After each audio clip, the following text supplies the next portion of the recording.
Yoke Ling, thank you so much for joining us again. Really, I'd love your perspective on how these talks are playing out. We've got an announcement or a press conference from China in a couple of hours. What do you think we're going to see there? Well, they were negotiating all night till about 4 this morning. Although there was an attempt to actually have a very small group of, countries, in the end, most of the developing countries are saying, no, this is too important, we all want to be in there. So it was, in that sense, made quite open. So we've been talking to a number of people. I mean, China's position is actually quite consistent throughout. They've always said that, implementation really, we all talk about action and action and action, and implementation really is the priority. And we already delayed because the Kyoto Protocol second commitment was supposed to be, signed off in 2009. And the Bali Action Plan, which was adopted in 2007, had this thing about speeding up implementation, from then, immediately as we go towards 2012 and beyond. But we've seen no action. If people had just done what they agreed to do in the Kyoto Protocol and in the Bali Action Plan, we would be the second year implementation by now. And we're still fighting over the most basic issues. So in the midst of all that, China actually is very interesting. I mean, I live in Beijing, and when you have to govern a country of 1.3 billion people, and you still have 128 million people who live below $1 a day, it's a big challenge. And they're very pragmatic. They are not deniers of climate change. They know it's serious. They are been feeling more and more the last 2 or 3 years the impact of extreme events. I mean, we always talk about the small islands being vulnerable and all that, but in terms of population, and you look at the geography of China, they have very extensive coastlines, low-lying areas. They have very fragile mountains. They have deserts. And so, I mean, just picking up the newspaper every other week, there are droughts on one side, floods on the other side. So the amount of resources that they've had to put in for disaster relief, responding and surveillance of events like extreme weather, they've actually had to do it. Whether you like it or not, you have to do things because you have no choice. And as a country that has actually had quite strong economic growth for the last decade or so, they are, at least among developing countries, one of those that have generated their own resources to be able to do more than many other poorer countries. But it's still a lot of work to be done in terms of just their normal social development. But yet, it's very interesting because they have had their climate action plans. They are sending their reports to the UN at every COP. They have met their 20% efficiency target in 2010. And the 40% that they announced in Copenhagen of reducing the intensity per unit of GNP, in relation to emissions, they have a 40% target, and it's very tough because it's expensive. You need to rejig your technology. You need to convince the provincial governments across the country to do it, and so there's a lot of capacity that's needed to actually meet those targets, and nobody's giving them any money to do it. And then when they want to get the best technology, they've hit the wall of intellectual property, high cost. But in the 5-year development plan that they just launched this year, they have incorporated a 40% target into that 5-year plan. They're looking at adaptation a lot more than they did in the last development plan. And all this has gone through the National People's Congress. So it's actually part of their whole legal and policy structure. So they're doing a lot. And so here they're saying, we have all this we need to do, and we need to build trust that we need to do more together. Let's finish all the unfinished business. So they are saying now that beyond 2020, they are open and willing to look at something more, some kind of legal document that could come out. But let's not confuse the issue by forcing in Durban roadmap or new mandate, because right now we see very low pledges from the developed countries, and we want to get on with implementation. So let's just do what we need to do now, and then step by step we can talk about more obligations internationally, which a country like China is signaling is prepared to do, but we must still have the equity piece worked out, and I think that's really where they're coming from.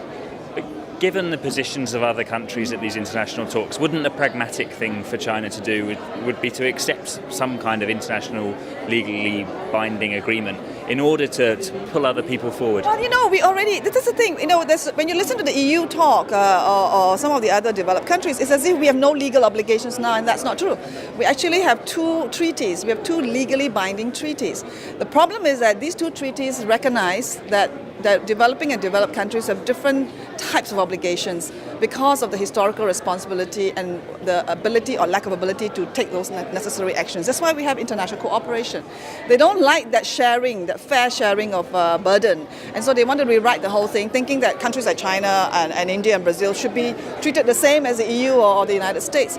And as we were talking over and over again, if you go into these countries, the realities are very different. And so what are they saying? They're saying we already have legal obligations. Let's at least show our commitment to implement those. Because right now, I personally would not trust, any move that says let's have a new treaty. Are we going to get a stronger treaty in terms of ambition of cuts? Are we going to have treaties where you're going to honor helping the poorest countries? We don't see that. And I think it's very dangerous to just talk about having a legally binding, obligation. Why don't you want it? We all have legal obligations now. Every country has it.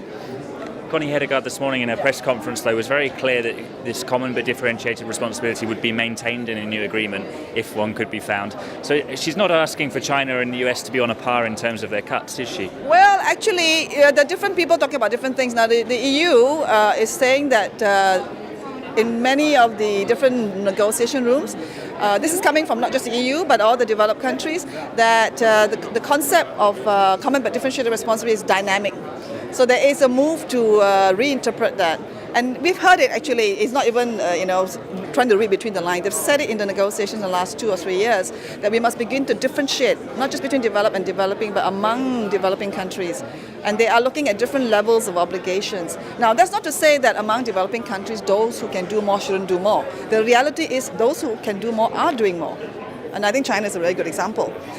So the thing is, the overall common but differentiated responsibility is about the two group of countries. Now, when you have a limited fund, for example, China's not going to compete with the LTCs or the small islands to go and get, a piece of a small pie.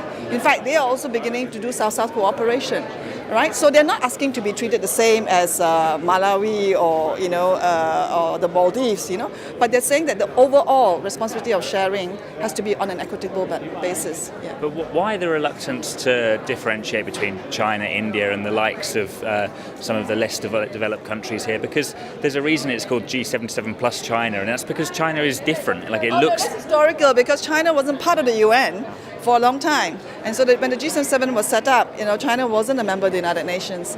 The Republic of China. So they joined, later. That's why it's the plus. But it's a historical reason. But it's perceived to be different. It's when you talk to small developing countries here, they don't look at China as on a par with them. Well, it's interesting. I was somebody was telling me after Copenhagen, the Chinese government invited many delegations from small islands, from LDCs to China. And then they went on field trips outside of Beijing, right? And from what I gathered from some of the reports that came back, many of the people who came from Africa and the small islands were really shocked at the poverty that they saw in the provinces, in the rural areas. And if you look at data, many of the small islands and even the number of African countries are per capita higher than China. All right. So if you really, I live in the country. You drive 2 hours from Beijing, it's a different world. But of course, it's a big country. The economy is big, and it has, just suddenly grown. So it is in that sort of a dual role. But to legally say that. Now, whether Connie says or not that we are not expecting to treat China the same, the US is certainly saying that. The Europeans certainly want. It's very ironical because there's a lot of bilateral cooperation between the Europeans and the Chinese on renewable energy, on all kinds of issues, and they are doing a lot of good work together. But when you come to the negotiations and you talk about legally what should be the balance of obligations, then it's a whole different set of dynamics, and I think that's unfortunate. So what do you think will be the perception amongst the Chinese delegation of the EU's language and positioning here, driving a wedge between it and kind of the Africa bloc, the least developed countries, AOCs? Yeah, I think that, in between the negotiations that we all witnessed, there's a lot of, political meetings and trying to understand each other and persuading each other. And I think a lot of that has gone on, in the last 2 or 3 years, trying to make each other understand. And again, from what I'm told, in those, sort of off the record, informal conversations, it's a much more honest discussion. It's just that when it comes to the negotiations, then suddenly it's a different, world altogether. But I also think it's not accurate to also say that the EU and the Africans and the small islands are all on the same page in terms of what they're asking for here, because the roadmap and what the EU wants to land up, in after Durban, and what the small islands and the LDCs are saying. We've read the proposal of the small islands, for example, for a new treaty. For them, the new treaty is a second treaty together with the Kyoto Protocol. And they have to both be really two pieces of a bigger package of action. Whereas the EU is now not making it any secret that it wants the new protocol that it's calling for to replace the Kyoto Protocol. It's a fundamental difference. And the small islands themselves are saying that the common but differentiated responsibility must be integral. The EU is also saying that, but when you go to the details, you find that there will be differences. The EU's strategy here appears to be to isolate the US by having this alliance and trying to bring India, China on board. Do you think that is how it's going to play out? Well, there's this, everybody talks about how if the rest of the world were to unite, then we'll put pressure on the United States. But put pressure to do what? I would say the rest of the world, the EU and the developing countries and other developed countries should get together and just tell the US, if you can't do anything in the foreseeable future because of your own problems at home, then just don't say anything. Let us all go together, rebuild our trust and do more. But if you say come together to force the US to get into a position where they will join a new treaty, I don't know whether to call it naive or whether it's to sort of basically use that to say we don't like the existing treaty, so we say we want the US on board, because everybody will know, from Connie to everybody else, that the US is not going to come on board. Look at Kyoto Protocol. They went in there, they negotiated, they introduced at the last minute all those loopholes and market mechanisms so that you don't have to do reductions at home, you can buy credits. In the end, they weakened the treaty and they didn't join it. We've seen it happen again and again and again. The United States political, the political reality of the United States is that it is not a multilateral-minded country, unlike Europe. So now to sort of say if you are not with us to push for a new treaty, and the content of the new treaty is very, very questionable. Given the low level of ambition, do we really think that a new treaty will give us suddenly 40% cut? Now, what the EU wants to have is a global number that we should agree on a global cut.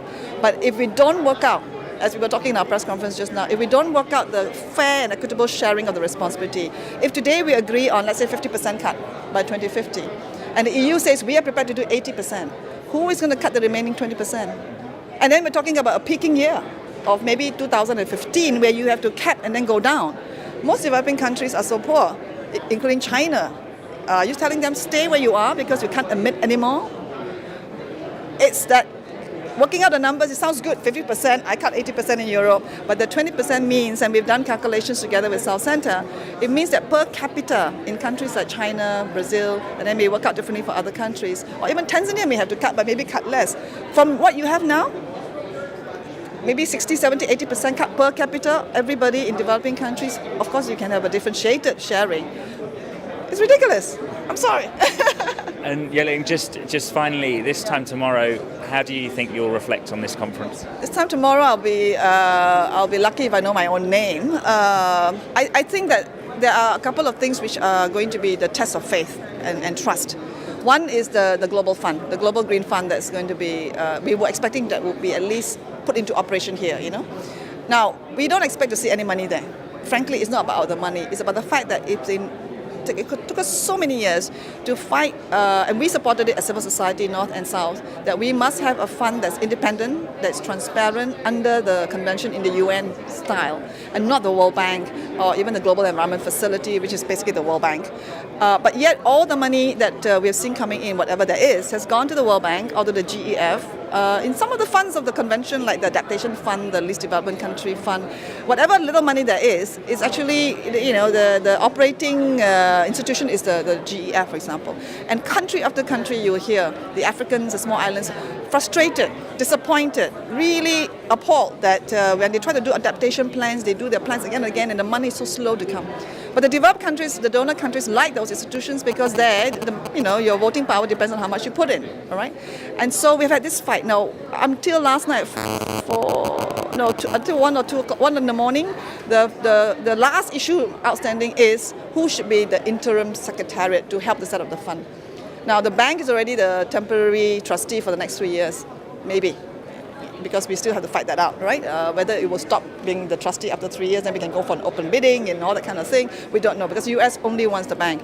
Now they're fighting over the secretariat.